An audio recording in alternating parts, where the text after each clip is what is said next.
Bismillahirrahmanirrahim. Assalamualaikum warahmatullahi wabarakatuh dan salam sejahtera. Bersama saya Ahmad Nazari Muhammad Yusof dalam berita IKIM. Kerajaan akan membayar 50 hingga 60% kerugian yang dialami oleh jemaah umrah sepanjang penangguhan sementara ibadah tersebut selama sebulan bermula pada 8 Januari lepas. Timbalan Menteri di Jabatan Perdana Menteri Ahli-Wal Agama Datuk Ahmad Marzuq Syari berkata, pihak Lembaga Tabung Haji TH dan Kementerian Pelancongan Seni dan Budaya Malaysia telah melakukan tapisan senarai jemaah yang menanggung kerugian. Bagaimanapun, menurut beliau, proses berkenaan masih dalam penelitian pada peringkat akhir dan ia dijangka dapat diselesaikan pada pertengahan bulan ini. Mengulas selanjut, Datuk Ahmad Marzuq yang juga ahli Parlimen Pengkalan Cepa turut berkata, pembayaran tersebut akan dibuat secara terus oleh pihak TH kepada jemaah yang berkenaan. Oleh itu, kata Datuk Ahmad Marzuq lagi, jemaah perlu ke mana-mana cawangan TH yang terdekat dengan membawa dokumen berkaitan termasuk kad pengenalan diri, visa dan juga butiran terperinci mengenai umrah. Universiti Kuala Lumpur UniKL bersedia memainkan peranannya untuk memperkasakan pendidikan teknikal dan latihan vokasional TVET dengan berkongsi sumber kepakaran dan peralatan. Sehubungan itu, Menteri Pembangunan Luar Bandar Datuk Seri Mazie Khalid dalam satu kenyataan memaklumkan bahawa 3 buah institusi pendidikan TVET Kementerian Pembangunan Luar Bandar KPLB UniKL terlibat di bawah inisiatif Hub Kolaborasi TVET. Institusi terbabit ialah UniKL Malaysian Institute of Aviation Technology UniKL MIAT di bawah kluster integrasi sistem avionik dan komunikasi satelit, manakala UniKL Malaysia France Institute UniKL MFI dan Pusat Rail Asia UniKL di bawah kluster otomasi dan robotik industri. Pemberian vaksin COVID-19 untuk kanak-kanak berumur 5 hingga 11 tahun menerusi program imunisasi COVID-19 kanak-kanak di Pulau Pinang akan bermula pada hari ini. Pengerusi Jawatankuasa Agroteknologi dan Keselamatan Makanan, Pembangunan Luar Bandar dan Kesihatan Negeri, Dr. Nolila Arifin berkata, untuk permulaan program imunisasi COVID-19 kanak-kanak akan dilaksanakan di Hospital Pulau Pinang dan Hospital Seberang Jaya bagi kanak-kanak yang mempunyai komorbid atau tergolong dalam kalangan berisiko tinggi. Program imunisasi COVID-19 kanak-kanak bermula sejak 3 Februari lalu di Kuala Lumpur dan ia diberikan kepada kanak-kanak berusia 5 hingga 11 tahun yang didaftarkan oleh ibu bapa mereka secara sukarela. Sekian sahaja berita IKIM untuk edisi 10 pagi ini. Berita seterusnya bakal ke udara pada pukul 12 tengah hari nanti. Assalamualaikum warahmatullahi wabarakatuh dan salam hormat. Laporan berita tadi dari sumber bernama Kapsul Masa. Pada 4 Jun 1956, Taman Asuhan Rida dirasmikan oleh Yang Teramat Mulia Tunku Abdul Rahman Putra Al-Haj, Perdana Menteri. Taman Asuhan yang berjumlah RM280,000 ini ditubuhkan untuk memberi latihan kepada wanita desa bagi mempelbagaikan aktiviti ekonomi rumah tangga yang boleh membantu meningkatkan lagi sumber pendapatan selain dapat memajukan dan meninggikan taraf hidup penduduk di kawasan luar bandar. Mereka diberikan latihan mengenai cara-cara mendidik anak dengan betul, sains rumah tangga, berkebun, sivik dan pengetahuan agama. Para peserta dipilih dari seluruh negeri di Persekutuan Tanah Melayu dan mengikuti kursus ini selama sebulan.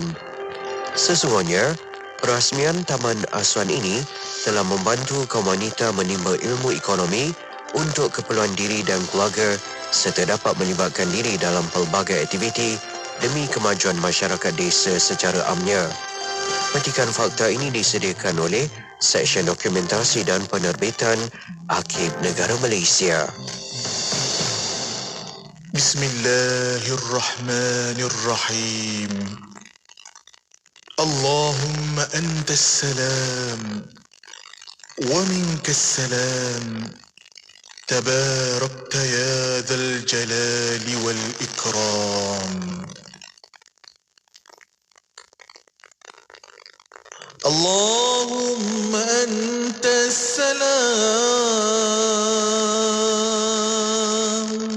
wa minkas salam. Tabarakta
تباركت يا ذا الجلال والإكرام. Akan datang Majlis Apresiasi Carta Nasyid IKIM. Akan datang tidak lama lagi. Satu majlis yang berprestij bagi memberi pengiktirafan kepada pengkarya lagu-lagu nasyid menerusi segmen Carta Nasyid IKIM musim 2020-2021. 10 anugerah serta kategori yang dipertandingkan. Anda juga dipelawa untuk mengundi lagu-lagu kegemaran dan artis-artis kesayangan anda menerusi 3 kategori pilihan pendengar, iaitu kategori lagu pilihan, kategori artis solo pilihan, kategori artis dua berkumpulan pilihan. Untuk mengundi, sila layari www.ikim.my/Carta Nasyid IKIM. Tarikh tutup undian ialah pada 27 Februari 2022. Jadi, tunggu apa lagi? Undi sekarang.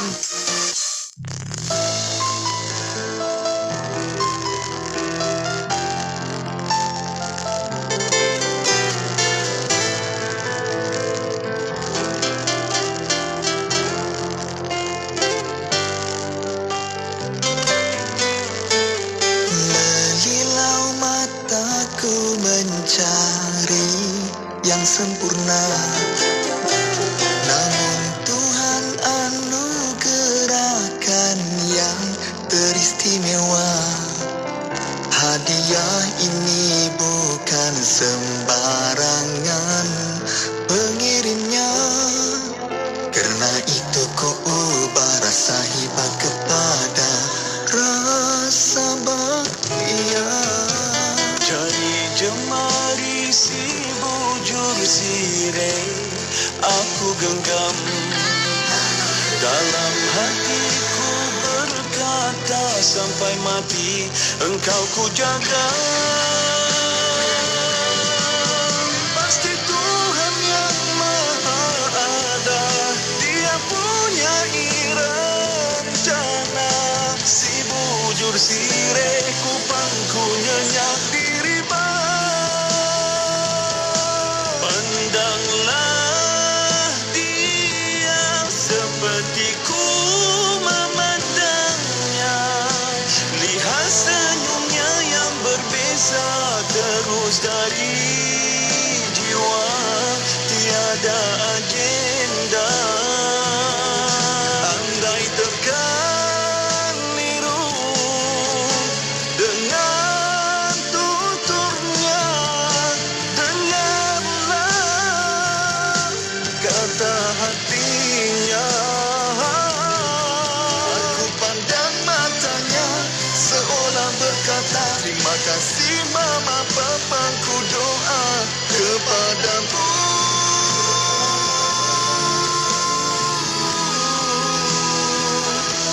Hikmatnya syurga.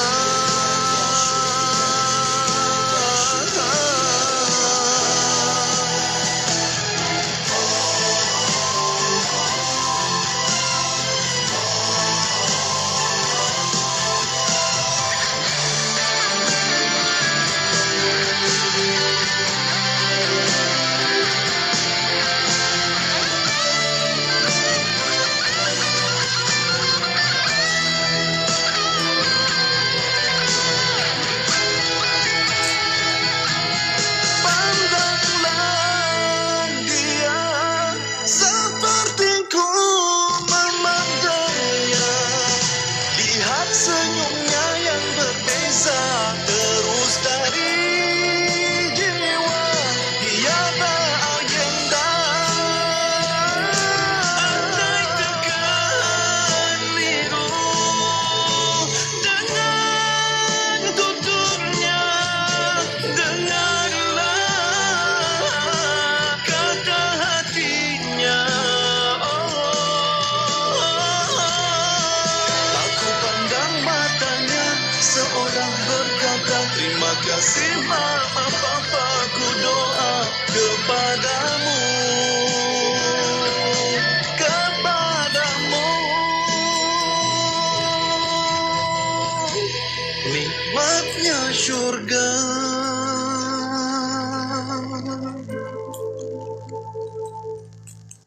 Terima kasih untuk anda yang masih lagi setia dengarkan Radio IKIM. Assalamualaikum warahmatullahi wabarakatuh. Selamat pagi daripada saya Siti Rohani Surani. Kembali bersama dengan anda untuk sepanjang minggu ni, Isnin ini sampai Jumaat ini, 5 hari bersama untuk jadual Anjal. Saya akan bersama dengan anda untuk aspirasi 10 pagi hingga 2 petang. Dan terima kasih Luke dan juga Pian, gandingan duo untuk warna pagi yang dah pun temankan anda sebentar tadi. Dan saya Siti akan bersama untuk 4 jam seterusnya. Dah sarapan ke belum? Dah tu Alhamdulillah. Yang belum segera ambil, walaupun secangkir teh itu mampu untuk membangkitkan mood kan di pagi hari. Mudah-mudahan kita dapat lakukan tugas dengan penuh ceria, penuh keseronokan ya. Dan di awal ni kejap lagi kita akan bersama untuk segmen sulung aspirasi hari Isnin bersama untuk rancangan Personal di Sahara. Untuk tajuk kita kejap lagi tentang pengurusan emosi santai ataupun kepelbagaian. Jadi dengar dan tonton seketika nanti. IKIM, Inspirasi Emporia Islami.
Aku memohon ampun, ya Allah.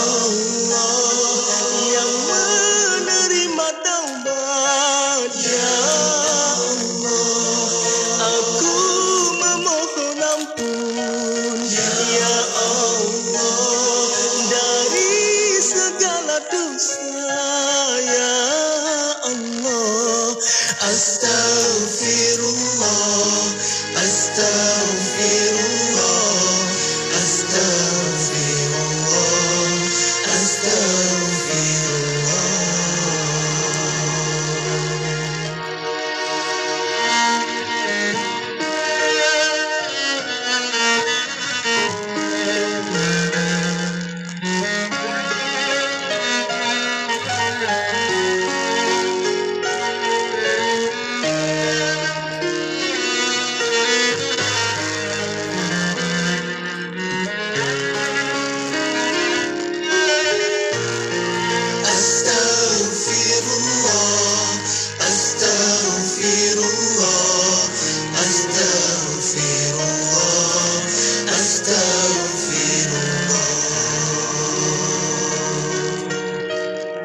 aku memohon ampun, ya Allah, yang menerima taubat, ya Allah. Aku memohon ampun, ya Allah, dari segala dosa, ya Allah.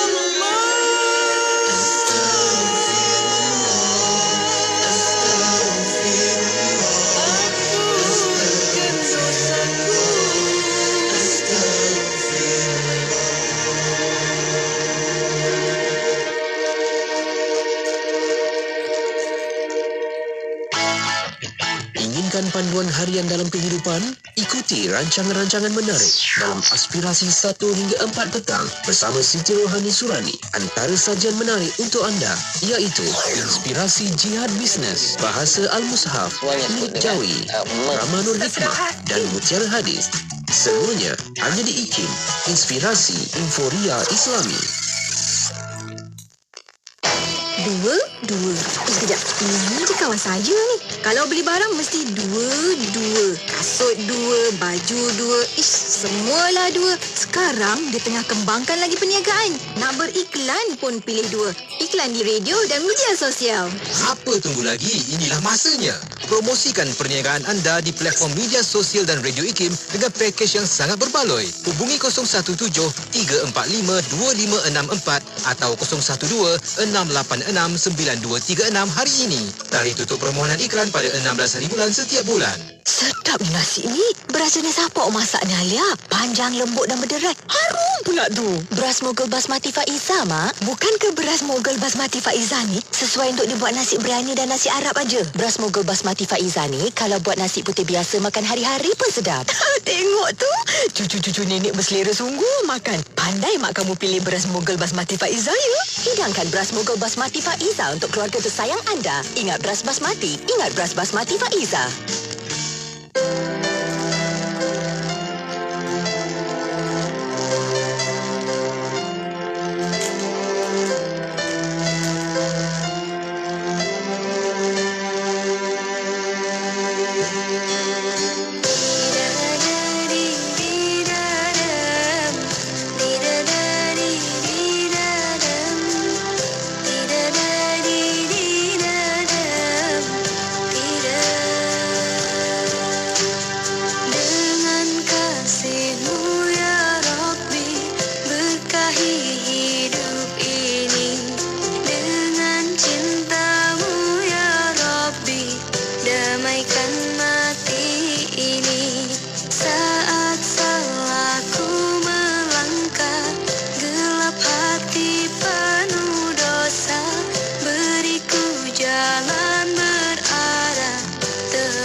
wujudku, terimalah doaku, terima sembah sujudku, izinkan ku bertaubat.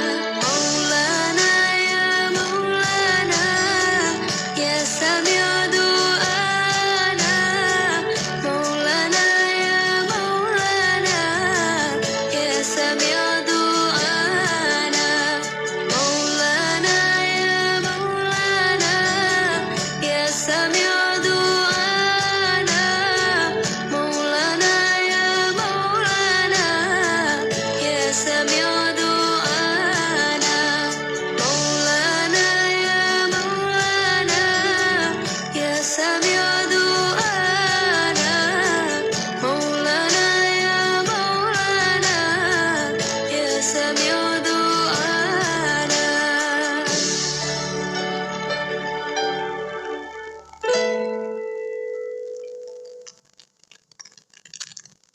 Terima kasih untuk anda yang masih lagi setia bersama dengan kami di Radio IKIM. Assalamualaikum. Buat yang baru je ikuti kami, selamat pagi. Kembali bersama Sita Isnin antara 10 hingga 11 pagi menerusi rancangan Personal Zahra bersama dengan tetamu kita iaitu Ustaz Muhammad Abdullah. Dan boleh dengar saat ini di radio dan juga di IKIM FM, di EP Live kami. Assalamualaikum Ustaz Muhammad. Waalaikumsalam warahmatullahi wabarakatuh. Saya baik bersama dengan pendengar kita, penonton kita hari ini untuk tajuk pengurusan emosi santai atau kepelbagaian. Ramai orang hari ini mungkin sihat dari segi luaran tetapi tak sihat dari segi emosi, kestabilan fikirannya tu bagaimana. Jadi teruskan saja Ustaz Muhammad. Okay, bismillahirrahmanirrahim. Assalamualaikum warahmatullahi wabarakatuh. Alhamdulillah wassalatu wassalamu ala Rasulillah wa ala alihi washabihi wa man tabi'ahu wa man nasara wa walah birahmatillah. DJ Siti seterusnya kepada seluruh ibu-ibu, kakak-kakak, ayah-ayah, sahabat-abang yang saya sayangi dan saya doakan dengan kebaikan sekalian. Alhamdulillah, pada pagi berbagi ini kita menyambung kembali perkongsian kita mengenai pengurusan emosi. Jadi sebagai mukadimah dia, saya suka nak ulang balik biar kita ingat dan ingat. Jadi apabila hari ini kita melihat satu manusia, seorang manusia, maknanya kalau hari ini ibu-ibu, kakak-kakak, ayah-ayah melihat saya melihat kita semua, sebenarnya kita sedang melihat 5 kita, sebab manusia diciptakan daripada 5 unsur. Yang pertama kita ada roh, yang keduanya kita ada akal, yang ketiganya kita ada hati, yang keempatnya kita ada nafsu, dan yang kelima kita ada jasad. Sebenarnya dalam Islam kelima-lima benda ini perlu sihat, barulah dikatakan seorang itu sihat. Dan tidak dikatakan satu orang itu sihat hanya fizikalnya, badannya fit, tapi emosinya tidak fit. Tidak dikatakan orang itu sihat kalau rohnya tidak sihat. Tidak dikatakan satu orang sihat kalau anda kata hatinya tidak sihat, ataupun emosi tidak sihat. Okey. Daripada kelima-lima unsur ini, kita pergi kepada satu unsur iaitu hati. Hatinya tempat maknanya letaknya emosi antaranya. Jadi asas emosi itu dia ada 12. Dan hari ini kita bincang satu unsur emosi yang dipanggil sebagai emosi santai ataupun kepelbagaian ataupun diversity kita panggil ilmu maknanya emosi diversity. Okey. Dalam diri manusia ni salah satu emosi yang ada pada diri dia adalah apa yang disebut sebagai santai ataupun kepelbagaian, berbagai-bagai ataupun diversity maknanya orang yang kita tengok dulu DJ Ayati, DJ Siti dan juga ibu-ibu kakak saya sekalian bila kita sebut mengenai emosi santai ataupun diversity ataupun kepelbagaian ini kalau ada orang yang dia tinggi, emosi santai dia tinggi, kepelbagaian dia tinggi, dan ada orang yang emosi santai dia agak rendah. Okey, kita tengok dulu maknanya emosi santai. Kalau emosi santai dia, ataupun kepelbagaian itu dia tinggi, maksudnya dia orang yang happy go lucky, cool, relax, sempoi kita panggil, maknanya easy going, tidak terlalu serius. Maknanya emosi santai dia agak tinggi. Maknanya kalau santai, emosi kepelbagaian ataupun diversity ini agak tinggi, dia suka maknanya mencuba makanan-makanan baru. Contohnya kan, jadi maknanya taklah makan satu benda tu je. Tapi kalau dia kata emosi santai satu orang tu rendah, maknanya agak-agak rendah, Maknanya dia orang yang lebih pada rutin, kan? Orang yang agak serius, orang yang tak suka bergurau-gurau. Jadi kalau emosi santai itu dia agak rendah, dia maknanya agak berstruktur hidup dia. Saya nak tanya DJ Siti, nak tanya, boleh saya tanya satu soalan? Apa dia? Okey, DJ Siti boleh tak makan satu benda yang sama dalam masa seminggu? Contohnya, kalau suka nasi lemak, boleh makan nasi lemak tiap hari, boleh tak? Boleh. Dan kalau tukar-tukar Boleh. pun boleh. Minggu boleh. Hari-hari So, nasi maksudnya- lemak, tukar-tukar pun boleh hari-hari. Okey, maknanya kalau makan benda yang sama hari-hari, so maksudnya boleh makan benda yang sama hari-hari tanpa tukar. Kalau benda tu benda kita suka. Boleh begitu? Boleh. Sedap, kalau sedap. Boleh, Tapi kalau tukar-tukar lagi suka. Okey, kalau tukar-tukar lagi suka. Maksudnya daripada sudut emosi diversity ataupun kepelbagaian, atau kita panggil emosi santai, emosi DJ Siti kita dia sederhana. Kalau orang yang emosi diversity ataupun santai ini dia tinggi, dia tak boleh makan benda yang sama satu hari. Maknanya setiap hari itu dah seminggu tak boleh, dia tak boleh. Dia nak makan ni. Kalau emosi santai itu agak rendah, dia boleh makan benda yang sama. Dia rutin. Maknanya benda sama. Itu antara ciri-ciri lah kalau nak tengok. Jadi maknanya, jadi emosi kita, salah satu emosi kita adalah emosi santai. Dan benda ni inborn kita panggil. Maknanya ada lahir-lahir orang ada emosi santai dia agak tinggi.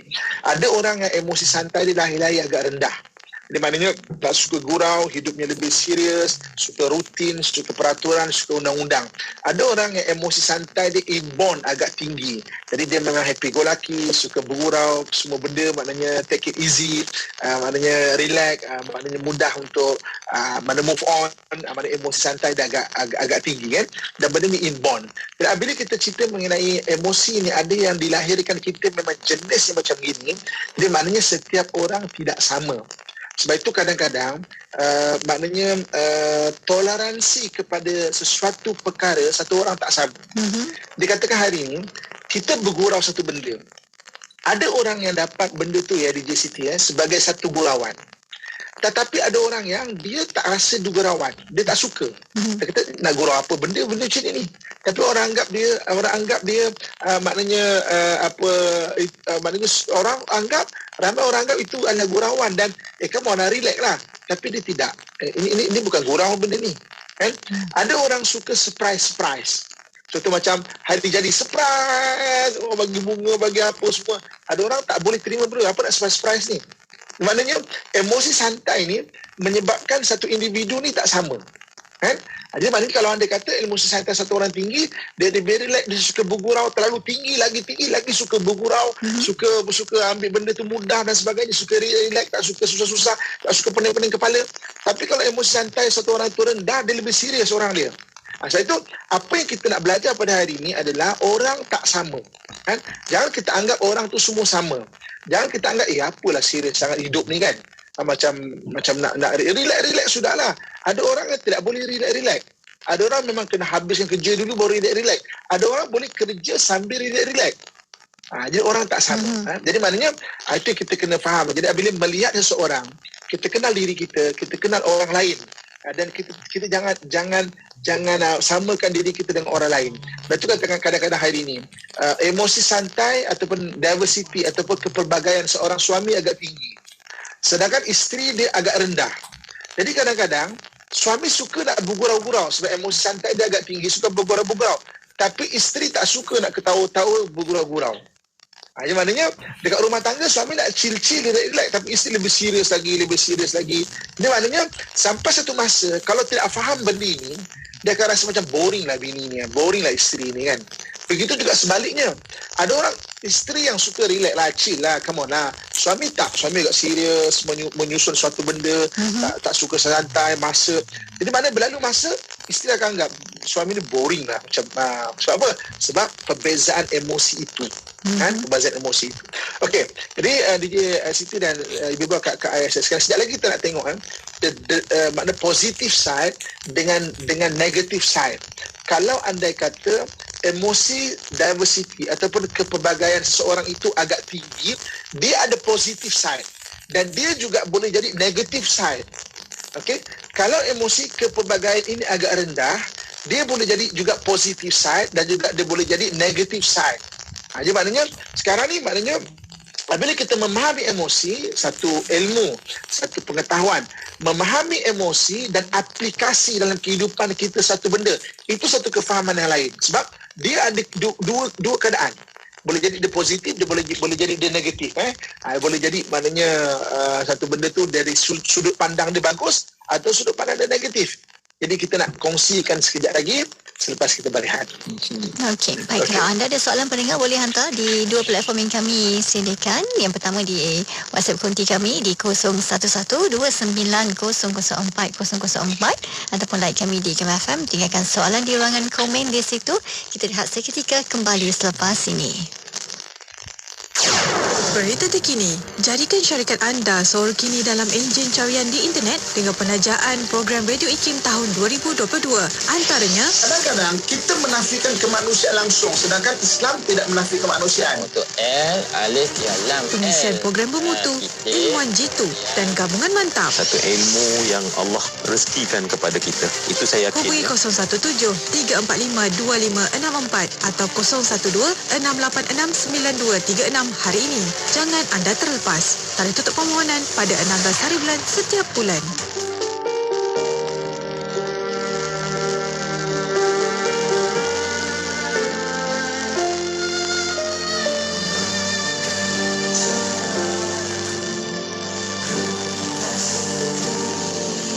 Bagai taman ku rentas dunia nan luas untuk mencari erti hidup kelana. Kau melepaskan aku sambil berkata, pergilah, jangan ku dilupa.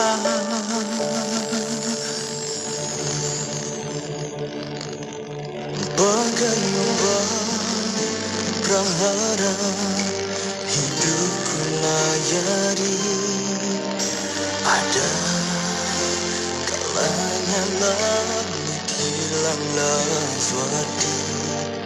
Kau tersenyum padaku sambil berbisik, kuatlah doaku mengiringi.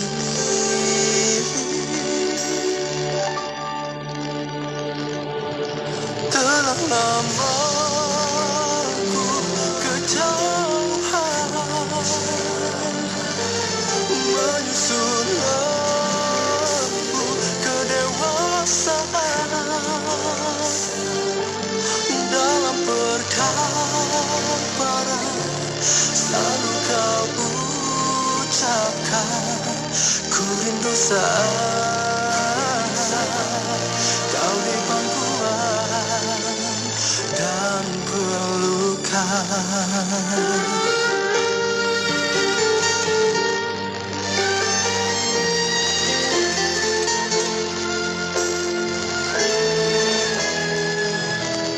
Bagai embun bertamu dan mendekap syahdu, sungguh ku terasa fananya kasihmu.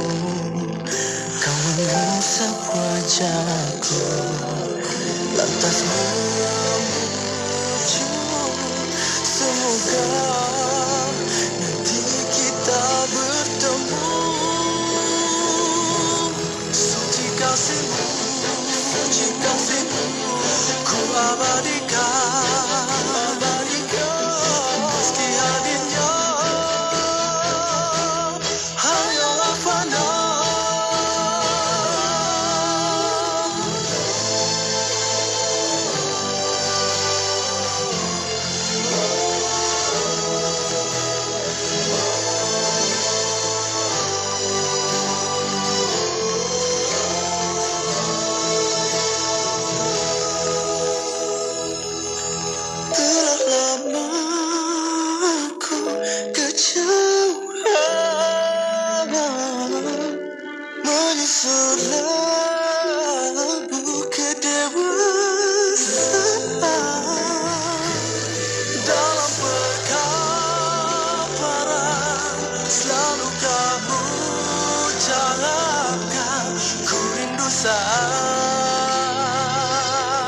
kau di pangkuan dan pelukan. Telah lama kau menderita, pengorbananmu takkan terkira. Gadisan usia di wajahmu seolah bertanya, dapatkah ku membalas cinta dan segalanya.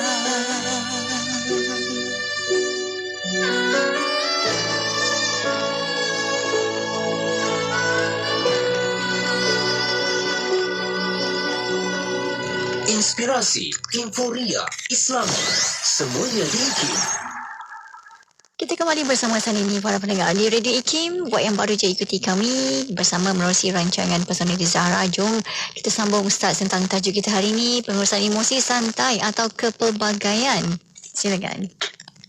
Okey, terima kasih kepada DJ Siti, ibu, kakak, ayah-ayah dan abang-abang yang saya sayangi dan saya doakan yang kebaikan sekalian. Okey, hari ini kita bincang mengenai satu lagi jenis emosi yang ada pada diri manusia, iaitu dipanggil emosi santai ataupun diversity ataupun sukakan kepelbagaian.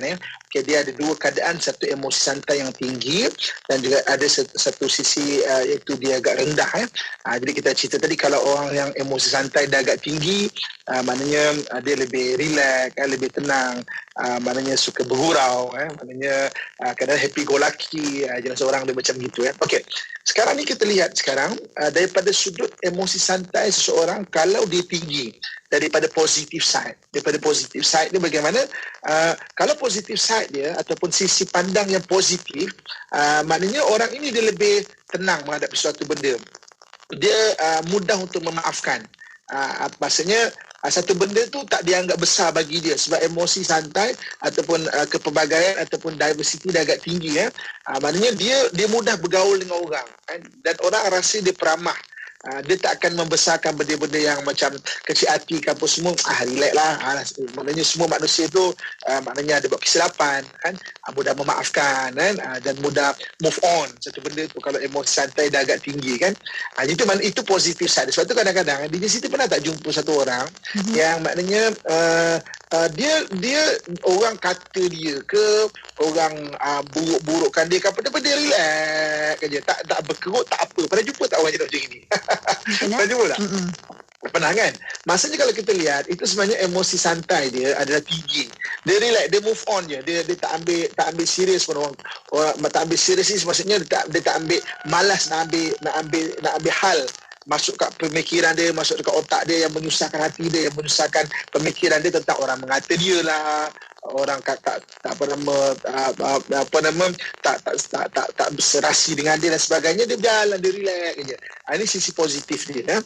Jadi maknanya emosi santai kalau kita rendah dari sudut positif, kita kena belajar untuk tinggikan, supaya kita tak anggap semua benda serius. Maknanya semua benda kecil pun macam mana ni. Jadi kita tak anggap semua benda tu agak besar, serius bagi kita, yang menyebabkan kita tertekan, yang menyebabkan kita rasa macam maknanya hidup ni menghimpit semua benda ni, kan. Sebab tu kadang-kadang kalau orang emosi santai dia agak tinggi sudut positif dia lebih relax, dia lebih tenang lagi. Okey. Tapi negatif side dia, DJ Siti, negatif side dia, kadang-kadang orang kalau terlalu santai, dia sebut sisi pandang yang negatif, sampai dia tidak ada tanggungjawab satu benda tu. Tidak mengambil berat tugasan, tidak mengambil berat arahan.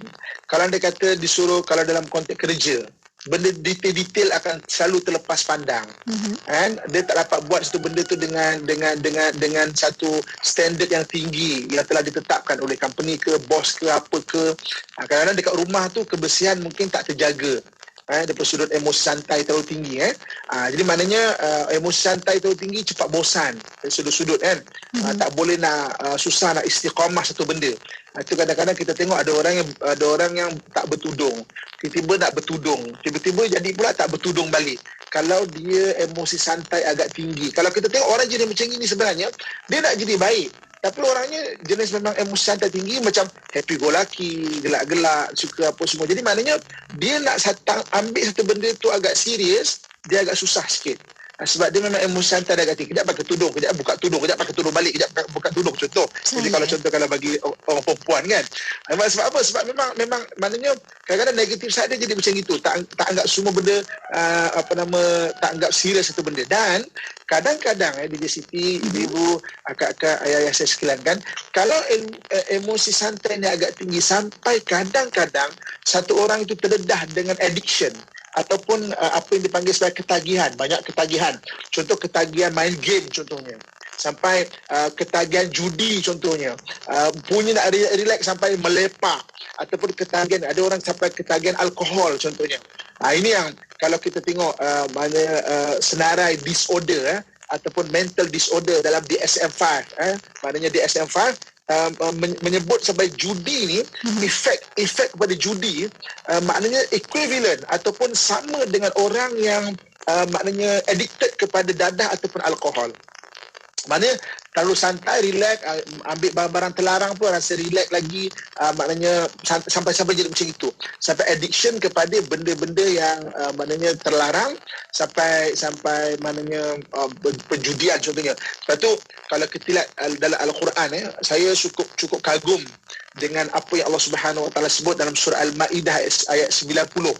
Allah Subhanahu Wa Taala menyebut, a'udzubillahi minasyaitonirrajim, ya ayyuhalladzina amanu innamal khamru wal maisiru wal ansabu wal azlam rijsum min amali syaitan fajtanibuhu la'allakum tuflihun. Wahai orang-orang beriman, sungguhnya arak itu, judi, berkorban untuk berhala dan juga menelik nasib itu adalah perbuatan buruk dari syaitan. Maka jauhilah perbuatan-perbuatan itu agar kamu dapat kejayaan. Allah Subhanahu Wa Taala meletakkan maknanya ketagihan arak, judi, kan? Dan maknanya menelik nasib itu satu kategori. Rupa-rupanya kajian pakar jiwa menyebut bahawa dia punya efek ketagihan itu equivalent. Macam orang ketagihan alkohol, drugs dengan juga judi ni, otak dia ni ketagihan tu sama. Maksudnya apa? Dia punya gelombang-gelombang otak tu kalau dah setak ketagihan pada benda-benda demikian, dia akan tuju pada benda demikian. Mana suka. Jadi maknanya itu yang kalau apabila Quran menyebut bahawa ketagihan kepada arak, judi itu efek yang sama, rupanya pakar jiwa dalam DSM-5 menyebut bahawa maksudnya efek tu sama. Maksudnya ada keadaan efek tu sama.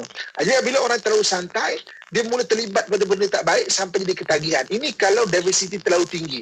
Sebab itu ibu kakak ayah saya sekalian, kita boleh tengok anak kita.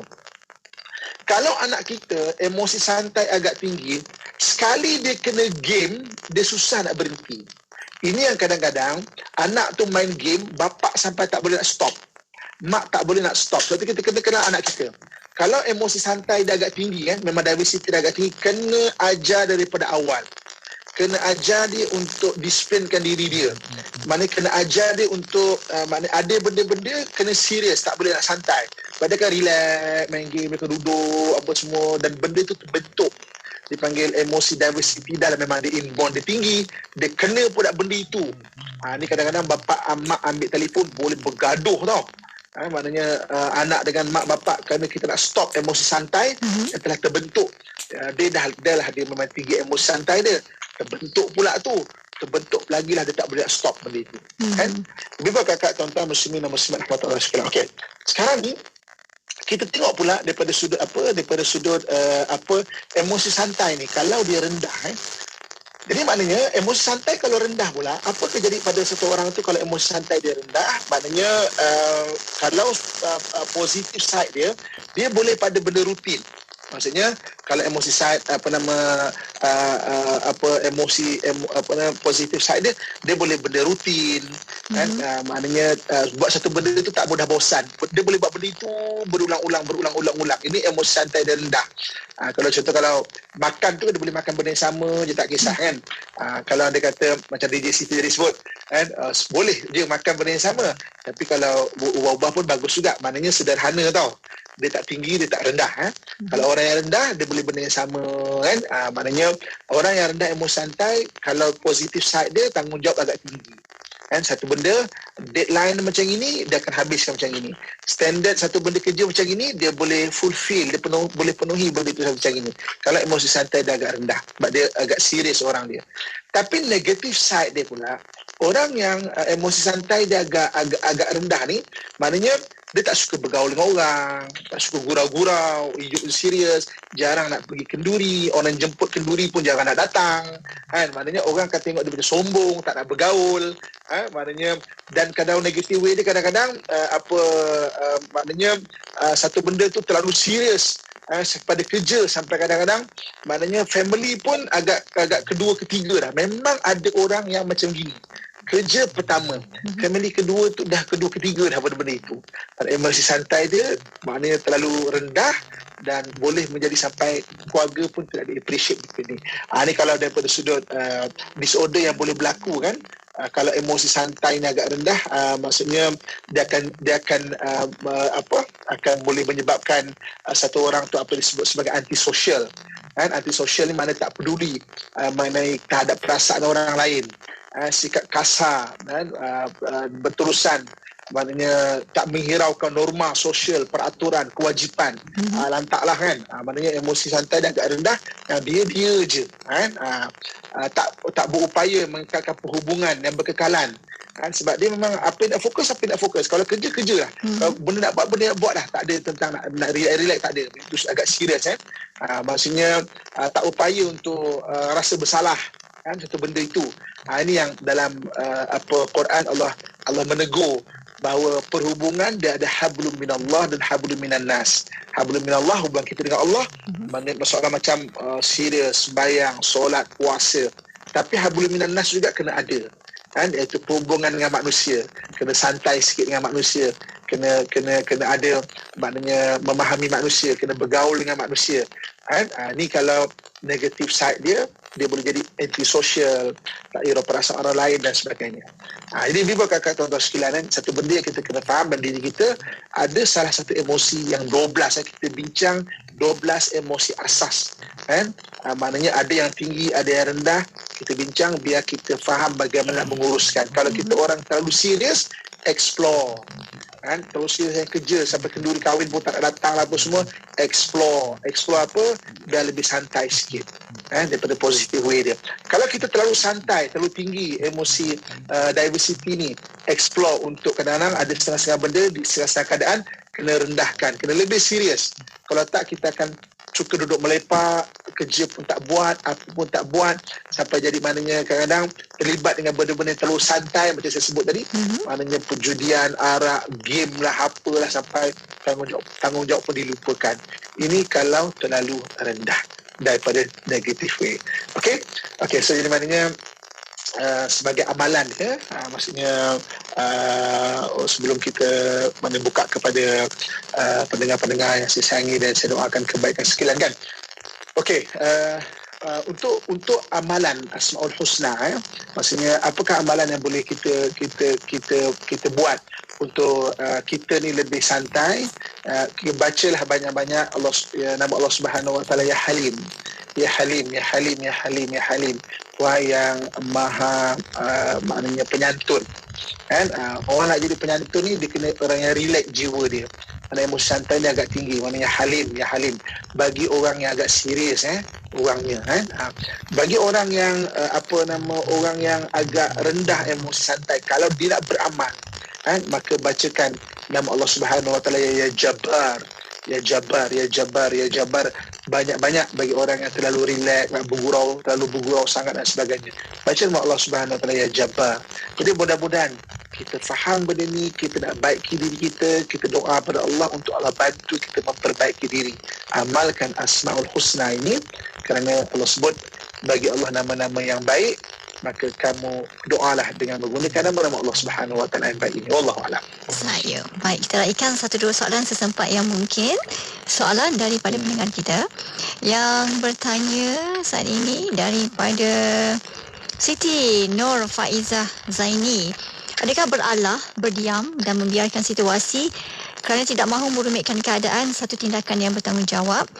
Sebab kalau dia ambil pot lah, maknanya melayan, tak mengalah, nak sama naik ni kan bergaduh besar pula kan. Okey, jadi apa kesan pada keturunan dan generasi akan datang? Okey. Jadi kadang-kadang kita boleh nampak ada orang kadang-kadang sampai benda-benda prinsip pun relate lah, tak usah gaduh-gaduh lah. Ini berlaku juga sampai kadang-kadang kalau kita lihat sekeliling kita, orang mengata agama kita sekalipun kalau terlalu santai, relate lah. Okeylah, biarlah, relate lah. Mana emosi santai terlalu tinggi. Ada kadang-kadang emosi santai terlalu rendah, mana terlalu take serious sangat. Sampai benda yang maksudnya kecil-kecil pun nak dibesarkan. Contohnya terlalu serius sangat. Sebab itu kalau kita sebut mana lebih bagus, kita tengok keadaan, apa bentuk keadaan kita ni. Apa yang kita tengah lalui sekarang. Okay, contoh katakan hari kita nampak suami kita ada satu prinsip. Contoh katakan dia tengok handphone saja. Kalau emosi santai agak rendah, kita melihat benda tu, kita akan marah. Kita kata tak ada kerja lain ke? Saya tengok handphone je. Kan? Kalau terlalu rendah. Kalau terlalu tinggi pula membiarkan. Tak apa, suami buat apa, biar je lah. Jadi maknanya sebab itu apa yang kita kongsi pada hari ini, pengurusan emosi kita kena letakkan. Maksudnya keadaan itu apa, belajar untuk meletakkan diri kita dengan maknanya emosi yang sesuai. Contoh kalau sampai prinsip-prinsip yang besar, orang mengata agama kita, orang mengata negara kita, orang mengata jati diri kita, kan, jati diri mana bangsa Muslim dan sebagainya, kita perlulah mempertahankan. Ada voice, ada perkataan yang tegas yang boleh kita sampaikan supaya orang yang mengata pula tu taklah ada rasa zon selesa pula. Tapi kalau dia kata benda yang kecil-kecil yang boleh kita tasamuh, kita panggil, kita berlapang dada, kita berlapang dada lah. Tasamuh tu sendiri memerlukan emosi yang santai, agak tinggi, kan? Kalau tak, susah nak tasamuh ataupun berlapang dada. Wallahualam. Baik, seterusnya daripada pendengar kita yang bertanya saat ini, daripada ni dia, Olinda Lilac tanya, Ustaz, saya ni jenis yang santai, namun rakan kata saya serius, sedangkan saya suka benda yang simple, buat kerja sambil dengar radio IKIM, namun tetap dikatakan serius. Macam mana tu Ustaz? Mungkin sebab dengar radio IKIM, kebetulan pula dengar waktu ceramah, kata serius ni, walaupun sebenarnya tak serius pun. Macam mana? Okey, jadi itu yang kadang-kadang cara kita nak baiki diri kita dengan bukan semata-mata kita yang tengok diri kita. Kan ada 5 golongan, kan saya dah kongsikan, saya kongsi lagi. Ada 5 golongan yang boleh tegur diri kita. Siapa dia? Yang pertama, mak ayah kita. Yang keduanya adalah orang yang sayang dekat kita. Orang yang sayang dekat kita ni anak kita ke, menantu kita ke, kan? Orang yang sayang dekat kita. Yang ketiganya adalah orang yang bijaksana. Kan? Orang biasa ni kadang-kadang orang biasa je, tapi dalam bab ini dia mahir, dia faham. Yang keempatnya siapa? Iaitu kawan baik kita. Dan yang kelima siapa? Yang kelima musuh kita. Lepas tu kalau orang mengata kita, kadang-kadang kita boleh tengok perkataan dia. Kadang perkataan tu betul untuk kita perbaiki diri kita. Itu kadang-kadang kita pun tak kenal diri kita. Kita rasa kita santai dah, tapi orang tu kita serius saja. Kan? Jadi kita punya santai tu dipanggil selectively. Selectively maknanya secara selektif, secara kadang-kadang di tempat ini. Yang kita rasa kita santai dah sebenarnya, tapi rupanya ketika dengar radio kita jadi santai, tapi umumnya kita adalah serius. Itu dipanggil selectively. Jadi kadang-kadang ramai orang kadang-kadang dia selectively santai, tapi sebenarnya dia ingat dia santai. Tapi kat rumah bukan main lagi, berkerut dan sebagainya, kan. Itu kita tengok. Lepas tu kadang-kadang perkataan-perkataan sekeliling kita, kawan kita cakap, kau ni serius lah. Kita tengok apa yang aku serius. Rupanya aku ni kalau orang lalu ke apa, aku buat tak tahu je, kan. Jadi orang kan menyapa. Dalam Islam pun disuruh menyapa. Menyapa ni, Assalamualaikum. Kan Nabi sebut, Nabi suruh kita menyapa. Dia perlukan emosi santai untuk menyapa. Kalau tak, asal nak menyapa? Aku banyak kerja kot. Aku tak menyapa orang. Maknanya emosi santai agak rendah. Itu kita tengok apa yang Islam ajarkan kepada kita, kan. Ejaskan emosi itu. Wallahualam. Baik, satu lagi yang terakhir ni, Afizan Osman. Jika kita buat jadual pemakanan untuk keluarga, adakah termasuk dalam pemahaman emosi santai? Sebab jadual pemakanan kan macam sama je, kan. Sebenarnya kalau orang yang memang berjadual, sebenarnya biasanya emosi santai dia agak rendah. Maksudnya dia maknanya dia suka untuk jadualkan benda supaya kan dia emosi santai dia agak rendah, dia kurang fleksibel biasanya. Tapi kadang-kadang perlu juga kita emosi santai yang rendah, kita buat jadual untuk kita disiplinkan anak yang emosi santai dia tinggi. So kita buat ni, waktu ni baca buku, waktu ni tengok TV, waktu ni tengok handphone. Sebab kalau dibiarkan emosi santai anak tu akan makin melampau. Itu yang kita kena tengok kematangan diri kita dan keadaan orang sekeliling kita, macam mana nak apply benda ini kan. Tapi kalau kita sebagai letakkan jadual, biasanya emosi santai kita agak rendah. Bagus, dia tak ada salah, tak ada betul tau. Dia macam mana kita jangan sampai negative way. Benda tu jangan sampai jadi sisi negatif, maknanya dalam keadaan harian kita. Wallahualam. Baik, kita dah sampai ke hujungnya dan terima kasih